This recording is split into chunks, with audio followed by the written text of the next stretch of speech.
जय हिंद। जैसा कि आपको पता हो गया होगा, थंबनेल में ही आप देख लिए होंगे कि आज का जो टॉपिक है वो संविधान का एक महत्वपूर्ण चैप्टर भाग 1 है। भाग 1 पर हम आज चर्चा करेंगे कि भाग 1 से किसी भी परीक्षा में क्या क्या महत्वपूर्ण प्रश्न बन सकते हैं। तो चलिए हम बात करते हैं भाग 1। हम कंटिन्यू सभी भाग को पढ़ा देंगे, बस थोड़ा सा सपोर्ट और प्यार चाहिए, ठीक है। चलिए भाग 1 की हम बात करते हैं। भाग 1 आपके पास ये दिख रहा होगा। भाग 1 किससे संबंधित है? तो जो भाग 1 है इसको हम लोग बोलते हैं संघ तथा उसका राज्य क्षेत्र। इसको इंग्लिश में बोला जाता है यूनियन एंड इट्स टेरिटरीज। इसमें क्या होता है, संघ और राज्य क्षेत्र। इसमें मात्र 4 ही अनुच्छेद को दिमाग में आपको रखना है, यानी अनुच्छेद 1, अनुच्छेद 2, अनुच्छेद 3, अनुच्छेद 4। बस यही थोड़ा सा दिमाग में रखना है। और अनुच्छेद A to Z आपको याद हो, इसकी कोई बात नहीं है। बस आपको इसमें जो शब्द लिखे हैं उस पर थोड़ा सा ध्यान देना है। यानी कहने का मतलब आप जो है बहुत आसान तरीके से समझ जाएंगे, ठीक है। चलिए बात करते हैं भाग 1। पहला तो प्रश्न यही बनता है कि भाग 1 किससे संबंधित है? तो भाग 1 किससे संबंधित है? संघ और उसका राज्य क्षेत्र, यूनियन एंड इट्स टेरिटरी से। क्लियर हो गए होंगे। भाग 1 में कितने अनुच्छेद हैं? तो केवल 4 अनुच्छेद हैं। अनुच्छेद 1 में क्या लिखा है भारत के संविधान में, उसको हम डिस्कस करेंगे, ठीक है। अनुच्छेद 1 आइए चलिए समझते हैं। अनुच्छेद 1, संघ का नाम, शासन पद्धति कैसी होगी, राज्य व्यवस्था का यानी राज्य जो क्षेत्र है उसका वर्णन किस तरह है, इसके बारे में कहा गया है। तो पहले देखिए, अब बात आता है संघ का नाम। तो देखिए संविधान में जो संघ का नाम है उसका नाम क्या दिया गया है? India, that is Bharat.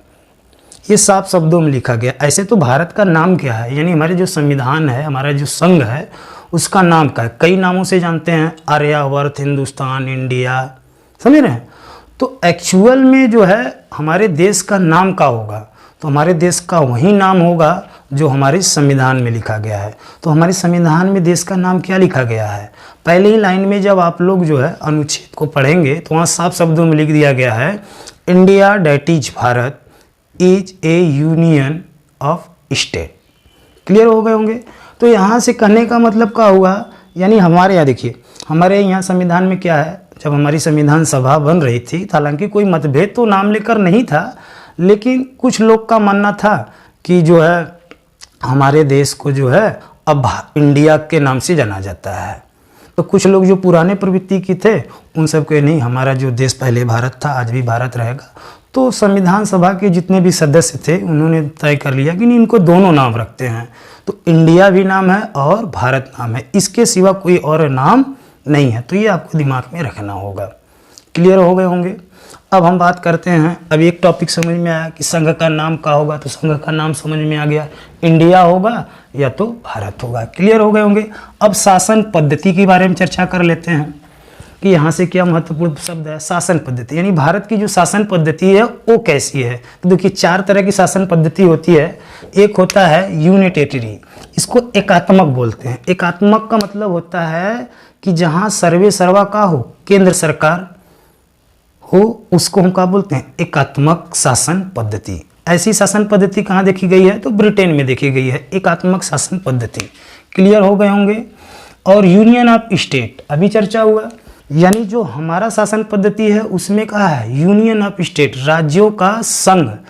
ऐसी शासन पद्धति कहाँ? यानी इसमें देखिए क्या है कि राज्यों का संघ है। अब यहाँ पे ये दिमाग में रखना है कि बार बार ये शब्द राज्यों का संघ आपके दिमाग में रहे, क्योंकि जब भी विकल्प आते हैं राज्यों का संघ है। यूनियन शब्द को अपनाया है। क्यों अपनाया यूनियन शब्द को?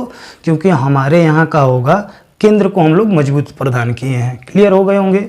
तो ये देखिए यूनियन ऑफ स्टेट, ये ऐसा सरकार कहाँ है? हमारी शासन पद्धति कैसी है? यूनियन ऑफ स्टेट है, न कि यूनिटेटरी है, न तो फेडरल है, न तो कन्फेडरेशन है। क्यों नहीं है? देखिए अब इन तीनों को हम लोग समझ लेते हैं। यूनियन अब यूनिटरी एकात्मक शासन पद्धति समझ गए कि ब्रिटेन में पाया जाता है, और यूनियन ऑफ स्टेट राज्यों का संघ, ऐसा शासन पद्धति भारत और कनाडा में पाया गया है। तो ये कनाडा वाला शब्द बड़ा परीक्षा में पूछा जाता है कि यूनियन शब्द कहाँ से प्रेरित है। तो यूनियन शब्द कहाँ से प्रेरित है? कनाडा के संविधान से प्रेरित है। आई होप ये तब समझ गए। फेडरल सिस्टम का होता है संघात्मक, देखिए संघात्मक का होता है, अब सरकार में भाई एक केंद्र सरकार होती है, एक राज्य सरकार होती है, तो आप जानते हैं, ठीक है। अब ये जो फेडरल सिस्टम है इसमें क्या होता है, जितना केंद्र जो है पावर है, जितना केंद्र के पास पावर है उतना ही राज्य के पास पावर होता है, तो उसे हम क्या कहते हैं, फेडरल सिस्टम, यानी हिंदी में उसको बोलते हैं संघात्मक शासन पद्धति। अब हम बात कर लेते हैं, ये ऐसा दिखता है अमेरिका में, देखिए ये ब्रिटेन में दिखा, ये भारत और कनाडा में कन्फेडरेशन का होता है। कन्फेडरेशन मीन्स होता है परिसंघात्मक, यानी वहाँ पे केंद्र बिल्कुल जीरो हो, राज्य अपने आप में कहाँ हो, सब स्वतंत्र हो, उसे हम बोलते हैं परिसंघात्मक शासन व्यवस्था। क्लियर हो गए होंगे यहाँ तक। अब ऐसा शासन व्यवस्था कहाँ मिलता है, तो ऐसा शासन व्यवस्था मिलता है आपको, एक देश है ऑस्ट्रेलिया। तो ये थोड़ा थोड़ा दिमाग में ये चीज़ रखना है। क्लियर हो गए होंगे। तो संघ का नाम होगा, इसके बारे में डिस्कस हो गया। शासन पद्धति कैसी होगी, तो यूनियन ऑफ स्टेट वाली हम लोग की पद्धति है, न कि एकात्मक है, न तो संघात्मक है, न तो परिसंघात्मक है। आपको तीनों क्लियर हो गए होंगे चारे। अब हम बात कर लेते हैं कि राज्य क्षेत्र का वर्णन। अब बताइए राज्य क्षेत्र का वर्णन कैसे आपको समझ में आएगा।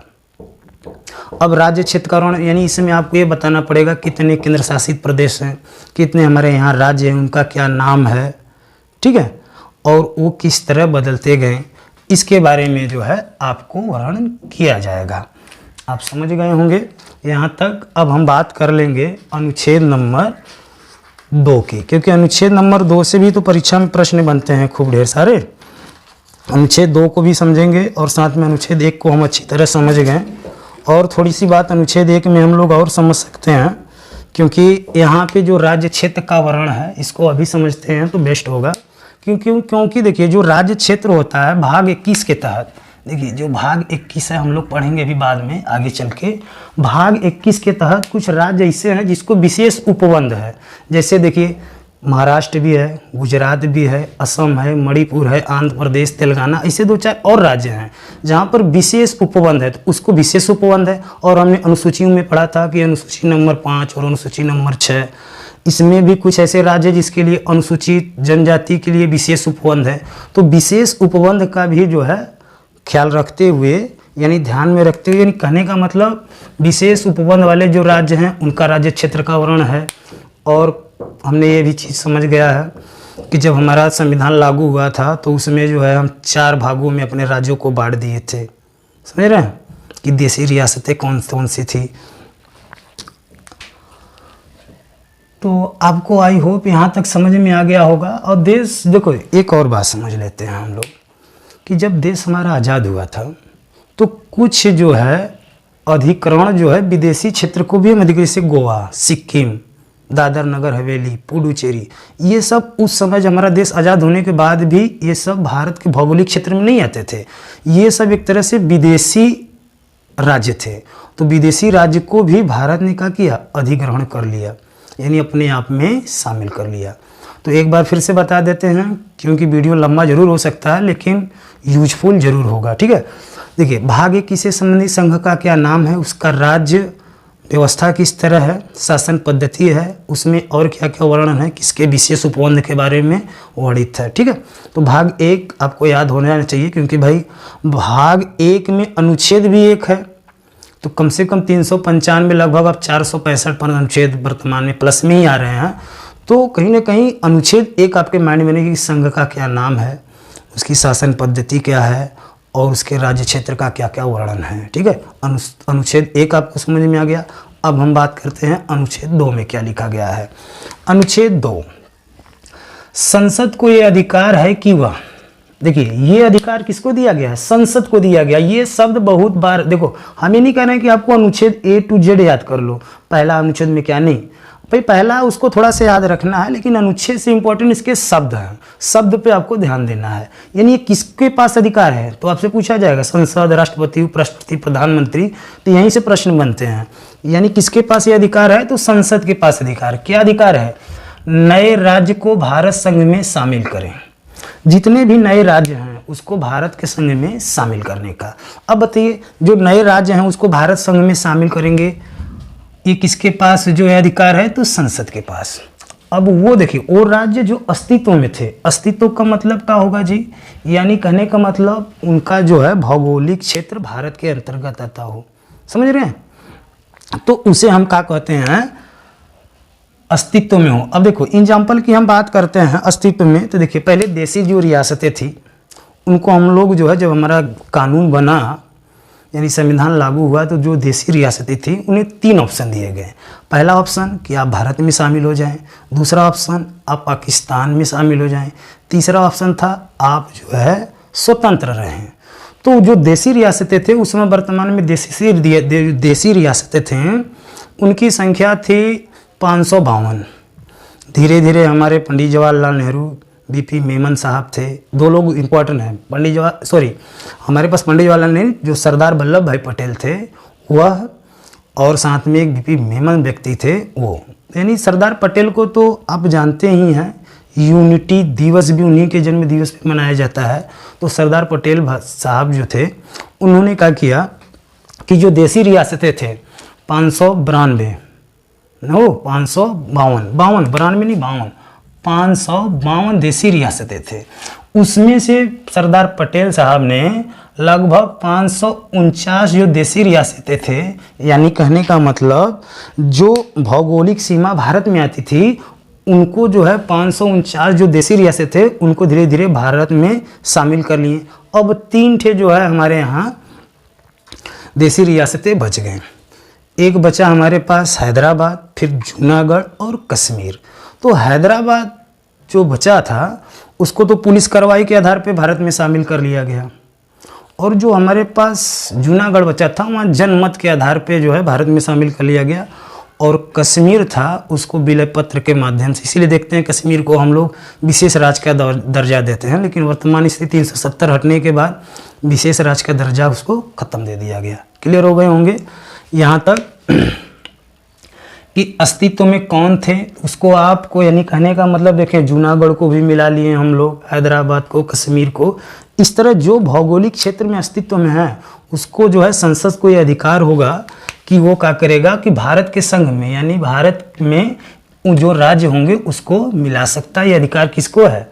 संसद को। देखिए दूसरी बात क्या कहा गया है, नए राज्य का गठन कर सकती है, यानी संसद को अधिकार है कि जो नए राज्य हैं उनका गठन कर सकती है। यानी कहने का मतलब देखो यहाँ पे अनुच्छेद 2 और 3 सेम चीज़ दिखेगा, अब थोड़ा सा कन्फ्यूजन नहीं होना है, बस आपको ये दिमाग में रखना है जो बाहरी राज्य थे, समझ रहे हैं, जो बाहरी राज्य थे एक तरह से, जैसे आपको सपोज बता रहा हूँ कि पुडुचेरी पे कहा था कि फ्रांस का जो है उस पर शासन था, तो पुडुचेरी फ्रांस था, यानी फ्रांस पे इस पर शासन था पुडुचेरी, लेकिन फ्रांस और जब पुडुचेरी की जनता ने 1954 में इच्छा जाहिर की नहीं कि हम भारत में शामिल होना चाहते हैं, तो उन्हें कहाँ शामिल कर दिया गया? भारत में। तो पुडुचेरी को 1954 में भारत में शामिल किया, लेकिन वो फ्रांस के अधीन थे, भारतीय भौगोलिक क्षेत्र के अंतर्गत तो नहीं आते थे, लेकिन फ्रांस के अधीन थे। जैसे अब गोवा है, देख रहे हैं गोवा, जैसे अब वर्तमान में देख रहे हैं गोवा तो बहुत घूमने की जगह है, लेकिन पहले का था जो गोवा था वहाँ पे पुर्तगाल शासन करते थे। जब पुर्तगाल जब गए और 1961 में जो है गोवा को भी किस में शामिल कर लिया गया? हमारे संघ में। और जब उसको शामिल किया गया था तो पहले उसको केंद्र शासित प्रदेश बना दिया गया था, फिर बाद में उसको राज्य का पूर्ण दर्जा दे दिया गया गोवा को। तो ऐसे सिक्किम एक राज्य है, वहाँ पे चौगुल वंश का शासक था। चौगुल वंश जब वहाँ से हटे तो सिक्किम के जो लोग थे उन्होंने इच्छा जाहिर की कि नहीं हम भी भारत में शामिल होना चाहते हैं। तो संसद ने क्या किया, देखो अब शामिल हो गए, संसद ने सिक्किम को भी वो अपने देश में, यानी कहने का मतलब भारत में 1975 में शामिल कर लिया। अब हम बात करते हैं अनुच्छेद नंबर 3। देखो ये नए राज्य को शामिल करना, अनुच्छेद 2 हो चाहे अनुच्छेद 3 हो, कोई भी नया राज्य को शामिल कर रहा है तो नाम परिवर्तन कर रहा है तो भी आपको सर्वप्रथम राष्ट्रपति का पूर्व सहमति बहुत ही जरूरी होगा। क्लियर हो गए होंगे यहाँ तक? राष्ट्रपति का पूर्व सहमति का होगा, बहुत ही जरूरी होगा, क्योंकि देखिए कोई भी अध्यादेश राष्ट्रपति के पूर्व मंजूरी के बाद ही संसद में पेश किया जाएगा। कोई भी अध्यादेश होगा लेकिन राष्ट्रपति का पूर्व सहमति या मंजूरी होना अति आवश्यक है, क्योंकि भाई राष्ट्रपति अभी चैप्टर हम पढ़ेंगे आगे, तो वहाँ पे आपको समझ में आएगा क्यों उनका जरूरी होता है। अब बात करते हैं हम अनुच्छेद नंबर 3 की। अब अनुच्छेद 3 में क्या है, ये भी पावर किसको दे रखा है, संसद को दे रखा है। संसद को क्या दे रखा है पावर, कि एक या एक से अधिक राज्य का कुछ क्षेत्र काट कर, ठीक है, अलग करके नए राज्य का निर्माण कर सकता है। कौन, राज्य। पहले क्या था, डेवलपमेंट के आधार पर जो है बहुत बड़ा जो राज्य होते थे उसको काट के छोटा सा इधर स्पॉट उधर स्पॉट लेकर एक नए राज्य का गठन कर सकता है। ये अधिकार किसको है, तो संसद को। ये शब्द याद रखना है। किसी राज्य का क्षेत्र घटा या बढ़ा सकती है, नाम परिवर्तन कर सकती है, ये भी पावर किसके पास है, तो संसद के पास है। किसी भी राज्य का क्षेत्र घटा या बढ़ा सकती है या तो नाम परिवर्तन कर सकती है। तो क्या ये प्रश्न बनता सकता है कि कोई राज्य है उसका क्या सीमा बढ़ा घटा सकती है, तो क्या उसकी सीमा समाप्त भी कर सकती है, तो उत्तर का होगा नहीं, उसकी सीमा समाप्त करने का अधिकार संसद को नहीं है। क्लियर हो गए होंगे यहाँ तक। अब हम बात करते हैं अनुच्छेद नंबर 4 का। अनुच्छेद 4 में देखिए क्या है कि अनुच्छेद 2 व अनुच्छेद 3 के तहत किए जाने वाले जो भी संविधान संशोधन होंगे, ठीक है, अनुच्छेद 2 में और अनुच्छेद 3 में। आपने देखा 2-3 कंटिन्यू देख रहे हैं, हम लोग समझ रहे हैं कि 2-3 में जो भी संविधान संशोधन होंगे वो बहुत ही साधारण बहुमत से हो जाएंगे। क्लियर है, साधारण बहुमत से किए जाएंगे। लेकिन अब एक बात बता दें आपको, लेकिन अगर कोई राज्य है उसको किसी देश के साथ यानी विदेशों में सौंपना है, तो उसके लिए जो है आपको क्या करना होगा, अनुच्छेद 368 भाग 20 में संविधान संशोधन का वर्णन है, भाग 20, उसमें एक अनुच्छेद है 368 के तहत नहीं किया जाएगा। आप समझ गए, यानी अनुच्छेद 2 में भी अगर संशोधन करना है, अनुच्छेद 3 में संशोधन करना है तो साधारण बहुमत से हो जाएगा, लेकिन आपको अनुच्छेद 368 के तहत नहीं होगा। आई होप ये बात समझ गए होंगे, ठीक है। अब देखिए क्या ऐसी स्थिति आई कि कुछ देश का पार्ट है, राज्य क्षेत्र है, वो किसी और को सौंपना था। हाँ, एक बार आया। कब आया, तो 1960 में आया, जब पंडित जवाहरलाल नेहरू प्रधानमंत्री थे। एक स्थान था बेरूबाड़ी, ये पश्चिम बंगाल का था। देखो बंगाल हो गया, बंगाल में पूर्वी, वर्तमान में जो हमारे यहाँ भारत में राज्य है वो एक तरह से पूर्वी बंगाल है, क्योंकि बंगाल उस समय 2 था, बड़ा था, एक पूर्वी बंगाल था, एक पश्चिमी बंगाल था। जब देश का बंटवारा हुआ था भारत शासन अधिनियम 1947 के तहत, तो जो पूर्वी बंगाल था वो किसको सौंपना था, पाकिस्तान को। समझ रहे हैं, तो जो पाकिस्तान को सौंपना था बेरूबाड़ी भाग, पाकिस्तान को हमें सौंपना था, तो अब वहाँ पे क्या होगा, अब कोई राज्य क्षेत्र, समझ रहे हैं, एक बात ये देखिए, संसद साधारण बहुमत से कोई बाहरी क्षेत्र का भारत में अधिग्रहण तो कर सकता है, साधारण बहुमत से अपने भारत में अधिग्रहण यानी भारत में शामिल कर सकता है, लेकिन कोई अगर क्षेत्र किसी अन्य को देना है तो उसके लिए हमें क्या करना होगा, अन्य देश को सौंपने के लिए अनुच्छेद 368 के तहत विशेष बहुमत की आवश्यकता होगी। तो विशेष बहुमत तो हुआ, तो उसमें यानी कहने का मतलब विशेष बहुमत होगा, तो आपको 368 ध्यान में रखें, यानी उसमें संविधान में संशोधन होगा तभी कोई क्षेत्र जो है बाहरी क्षेत्र को दिया जाएगा, ठीक है। तो में 9वां संविधान संशोधन हुआ था 1960 में। तो बेरूबाड़ी, आपसे प्रश्न बनता है, बेरूबाड़ी क्वेश्चन से प्रश्न बनता है कि संशोधन के बाद जो है उसको दिया गया, तो 9वां संविधान संशोधन था 1960 में। एक और क्षेत्र आता है, अब आया 2015 में जब मोदी सरकार की आ गए, ठीक है, और जब मोदी जी आए तो आया कि 100वां संविधान संशोधन। इस संशोधन भी बहुत इंपॉर्टेंट है, क्योंकि भाई पहला हो गया, 50वां हो गया, 100वां हो गया, 150 हो गया, यानी ऐसे नंबर्स होते हैं ना, तो वो आपसे परीक्षा में पूछ लिया जाता है। तो 100वां संविधान संशोधन 2015 में हुआ। उसमें का था कि कुछ भूभाग जो है बांग्लादेश को सौंपना था और कुछ बांग्लादेश से भारत में लेना था। लेकिन यहाँ पे हुआ क्या है कि केवल 51 अंतर क्षेत्र, 51 अंतर क्षेत्र को बांग्लादेश ने भारत को सौंपा और भारत ने क्या किया, उसका डबल का कहो 111 अंतर क्षेत्र, 111 अंतर क्षेत्र बांग्लादेश को सौंप दिया 2015 में। क्लियर हो गए होंगे, यानी अब तक जो हमारे भूभाग है भौगोलिक भारत का, उसमें 2 बार किसी अन्य को दिया गया है। एक बार किसको दिया गया है, पहले तो पाकिस्तान को दिया गया था बेरूबाड़ी, लेकिन पाकिस्तान से भी तो पाकिस्तान पहले का था कि जो बांग्लादेश देख रहे हैं और पाकिस्तान, वो पूरा पाकिस्तान था, लेकिन बाद में जो है बांग्लादेश को अलग कर दिया गया। तो फिर बाद में हम लोग बांग्लादेश को भी कुछ भूभाग दे दिए। आई होप यहाँ तक आप समझ गए होंगे। ठीक है, और आपसे यहाँ से क्या क्वेश्चन बनते हैं इसके बारे में भी अध्ययन कर लेते हैं कि देखिए, अब राज्यों जब हमारा 1 नवंबर 1956 को, यहाँ देखिए 1 नवंबर 1956 को राज्यों का पुनर्गठन हुआ। अब जब पुनर्गठन हुआ तो उस समय हमारे पास, देखिए ये अनुच्छेद को थोड़ा सा आपको पढ़ना है क्योंकि यहाँ से सारे बात क्लियर होंगे। ठीक है, 1 नवंबर 1956 को राज्यों का पुनर्गठन हुआ तो उस समय हमारे यहाँ राज्य की संख्या कितनी थी? 14, और केंद्र शासित प्रदेश कितने थे? 6। ये आपको दिमाग में रख लेना है। ठीक है, और अब हम बात कर लेते हैं 7वां संविधान संशोधन 1956। इसी के तहत तो जो है जो भाग हमने क्या बताया कि उस समय जो है जो हमारे यहाँ राज्य थे उनको 4 पार्ट में क ख ग घ, ठीक है, इस तरह के राज्यों में नाम दिए गए थे। तो जब 7वां संविधान संशोधन 56 में हुआ तो उसको क ख ग को क्या किया है? हटा दिया गया। ठीक है, तो ये भी थोड़ा सा दिमाग में रखना है। अब हम बात करते हैं नए राज्यों के गठन संबंधित आयोग। जब देखिए, जब हमारा संविधान बन रहा था तो नए राज्य की मांग होने लगी तो उसके कुछ आयोग बनाए गए हैं। पहले आयोग का था एस.के. धर आयोग, 1948 में आया। एस.के. धर आयोग का मतलब क्या हुआ? इसमें जो अध्यक्षता कर रहे थे एस.के. धर थे। ठीक है, और उन्होंने ये देखा कि भाई पुनर्गठन तब वहाँ पे कब देश आज़ाद हुआ तो कई राज्य का मांग होने लगा कि भाषा के आधार पे हमें बांट दो, कि हमारी भाषा ये है तो हमारा एक अलग राज्य होना चाहिए। तो एस.के. धर आयोग बनाया गया कि नहीं, पहले देखो आधार क्या होना चाहिए। तो एस.के. धर आयोग ने कहा कि नहीं, ये जो आधार होगा राज्यों का पुनर्गठन का, यानी राज्यों का अलग से नाम बांटने का एक तरह से, तो उसे हम वो आधार का होना चाहिए, प्रशासनिक आधार होना चाहिए, न कि भाषा के आधार पे बांटेंगे।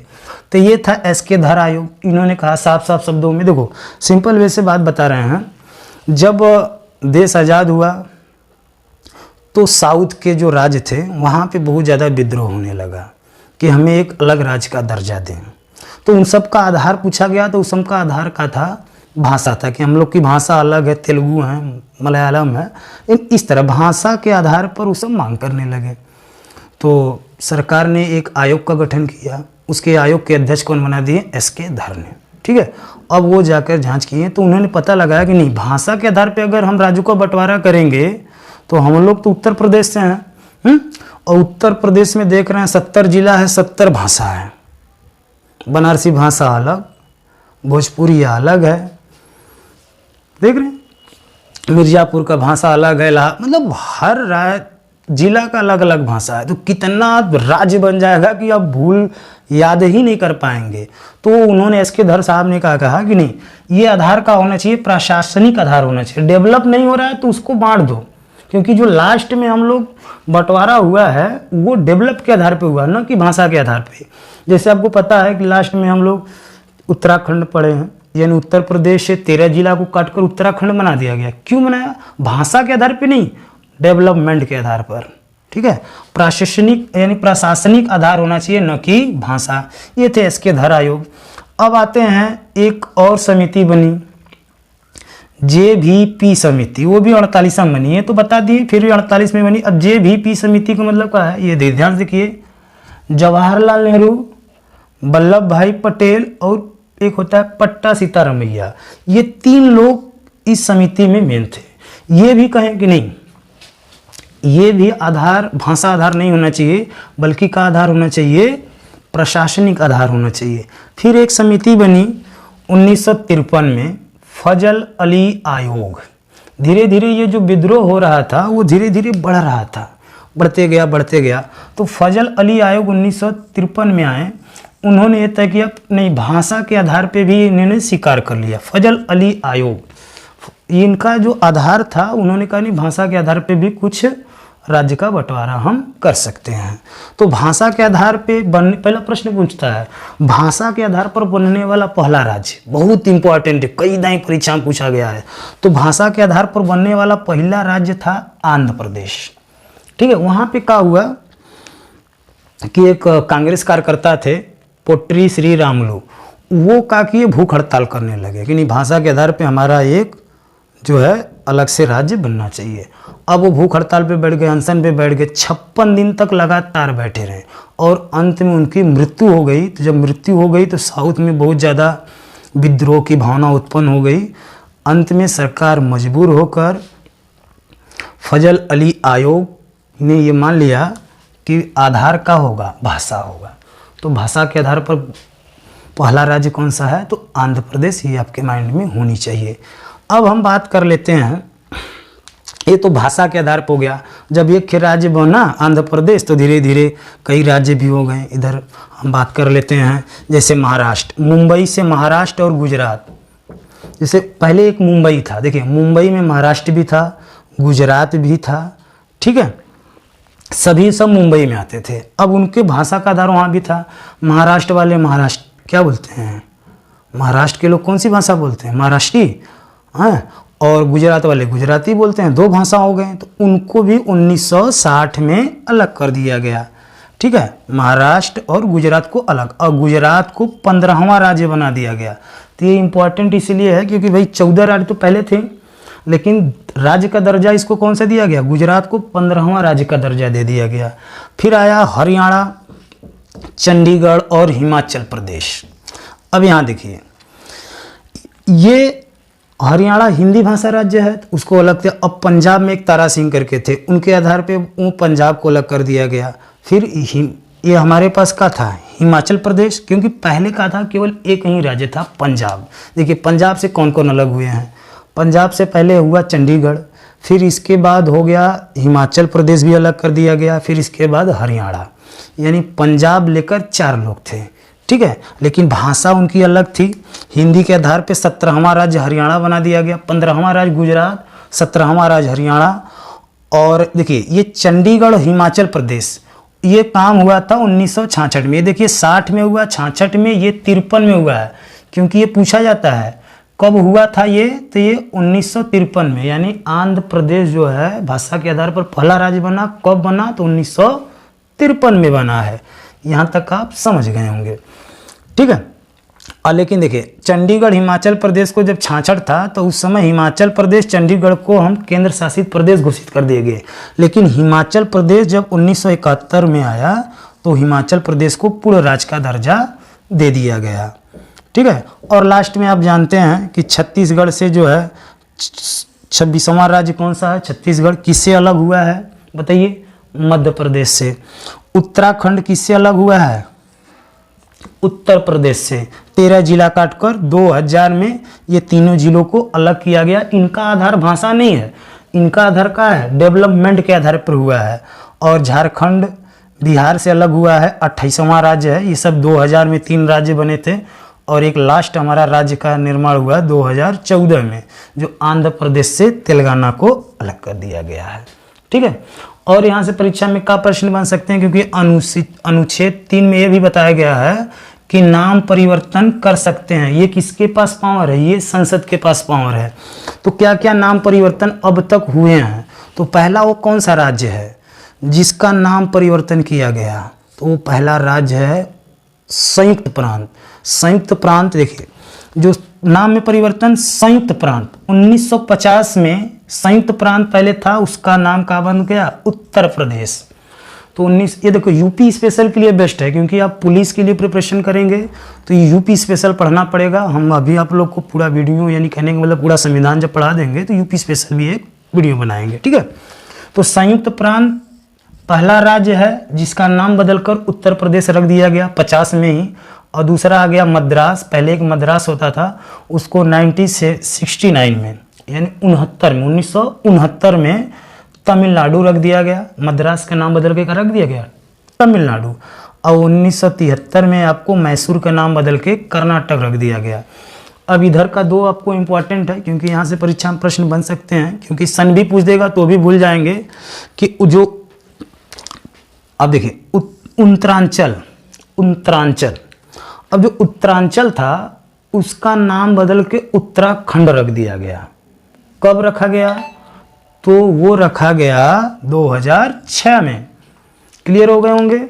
लेकिन आपसे ये पूछा जाएगा कि उत्तराखंड उत्तर प्रदेश से कब अलग हुआ, तो वो 2000 में। उस समय जब अलग हुआ तो उसका नाम क्या था, उत्तरांचल था, लेकिन 2006 में आते उसका नाम रख दिया गया उत्तराखंड। और लास्ट में एक 2011 में नाम को लेकर परिवर्तन हुआ है उड़ीसा को लेकर, कि जो उड़ीसा है उसके 2011 में उड़ीसा को ओड़ीसा रख दिया गया। ठीक है।